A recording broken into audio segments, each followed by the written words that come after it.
Welcome, everyone. I'm Mary Wynne Ashford, and this is session 2 of Global Solutions for Peace, Equality, and Sustainability. Session 1 was the UN we love, and this is the UN we need. This series of talks is about global issues that require global solutions, but our global structures are not adequate for the scale of threats we face.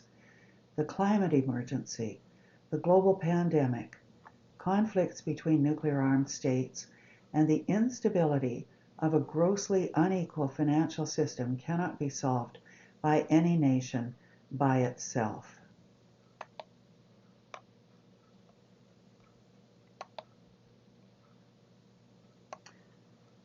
The UN we need.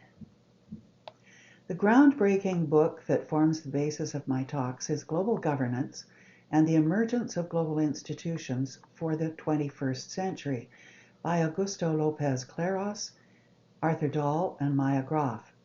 I hope many of you will be stimulated to read the book because it's not only an authoritative source, it is amazingly well written and engaging. It is, however, 550 well written and engaging pages long. So rather than present a condensed version of the book, I've chosen to pull out major principles for you to consider and discuss. And I hope that in the breakout rooms, you'll think of yourselves as if you've been elected to serve on the Citizens' Assembly of the United Nations, and you will need to wrestle with the obstacles to global solutions, the ideas proposed by leading thinkers, and the consequences of trying to muddle through without reform. Jonathan Schell wrote in his book, The Fate of the Earth, and I'm quoting here, "We have organizations for the preservation of almost everything in life that we want, but no organization for the preservation of mankind. People seem to have decided that our collective will is too weak or flawed to rise to this occasion. They see the violence that has saturated human history and conclude that to practice violence is innate to our species. They find the perennial hope that peace can be brought to the earth once and for all a delusion of the well-meaning, who have refused to face the harsh realities of international life, the realities of self-interest, fear, hatred, and aggression. They have concluded that these realities are eternal ones, and this conclusion defeats at the outset any hope of taking the actions necessary for survival." Well, Jonathan Schell is describing a worldview that's held by most people in the world. This worldview hobbles us and does not take into account the profound social transformations happening today. At the same time that we are seeing conflicts increasing and major institutions degenerating or collapsing, we are also seeing global movements toward a just, peaceful, and sustainable world. I asked you to watch the National Film Board movie Paris 1919 because it plunges us into the world as it was when the League of Nations was founded. This is the war ended in 1918, and then this took months and months of negotiating. The movie is a docudrama based on the book by the renowned historian Margaret Macmillan.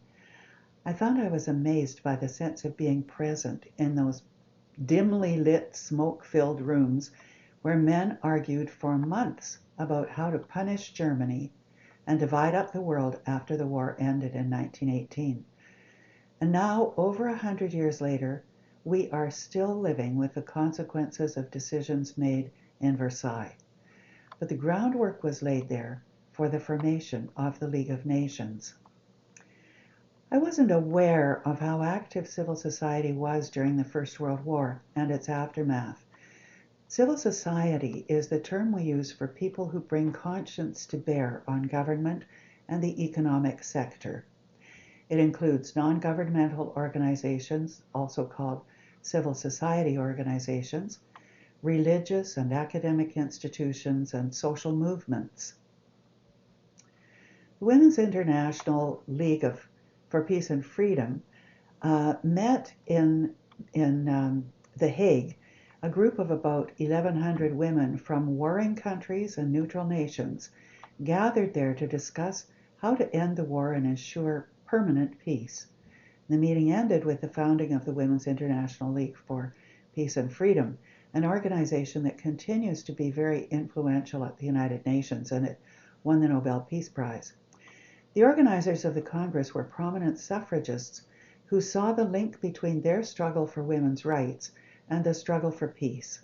They believed that the full and equal participation of women in the decision-making processes was necessary to achieve sustainable peace.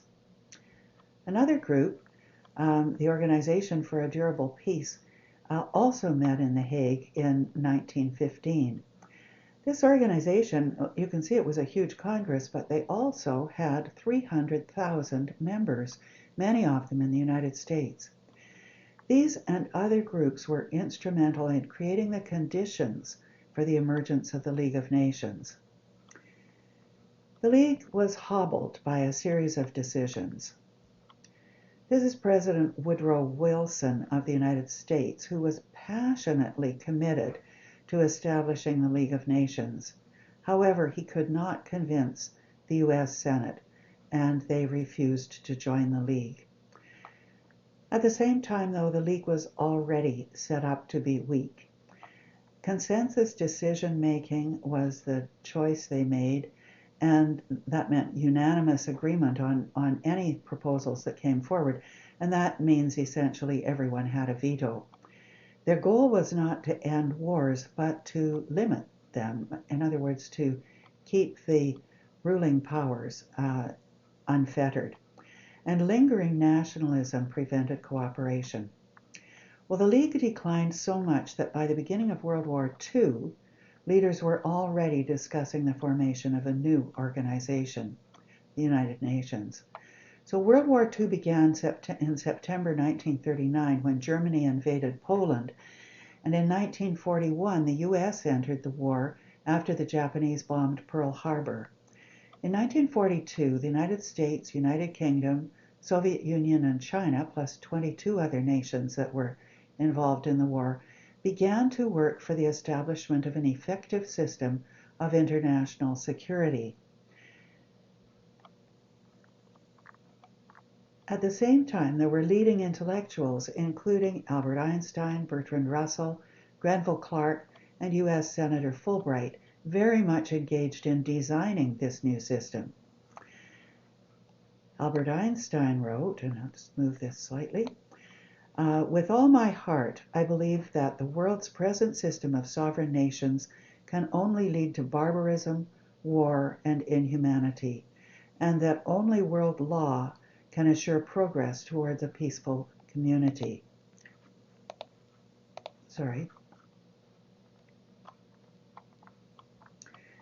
These writers advocated for citizen participation and democratic governance by the General Assembly.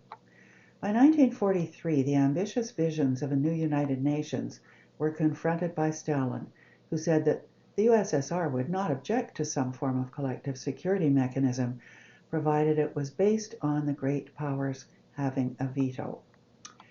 This meant the new United Nations would be rendered a harmless organization, and it reversed the original plan, which was to make the General Assembly the center of power and the Security Council subsidiary.